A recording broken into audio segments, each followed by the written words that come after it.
সন্ধে হয়ে গেছে আর নীলের বাতি জ্বালিয়েও দিয়েছি। আর তোমরা এতগুলো বাতি দেখে হয়তো ভাববে সুস্মিতার কি এতগুলো সন্তান? হ্যাঁ বন্ধুরা, আমার এতগুলোই সন্তান। তা যাদেরকে আমি খুব ভালোবাসি, যাদের আমি খুব মঙ্গল চাই, তাদের সবার নামে নামে একটা করে বাতি জ্বালিয়ে দিয়েছি। তা এখানে আমার ভাইরা রয়েছে, মা রয়েছে, শাশুড়ি রয়েছে, মাসি রয়েছে, আমার বোনেরা রয়েছে, সবাই রয়েছে।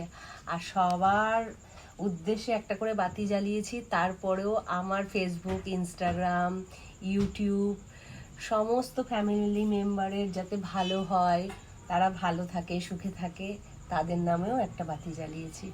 আর প্রত্যেকটা মায়ের কোলে যেন প্রত্যেকটা সন্তান খুব ভালোভাবে সুস্থভাবে থাকে, তার জন্য বাবা ভোলেনাথের কাছে আমি প্রার্থনা করেছি। তা সবার মঙ্গল হোক, সবাইকে বাবা ভালো রাখুক, সুস্থ রাখুক। হর হর মহাদেব।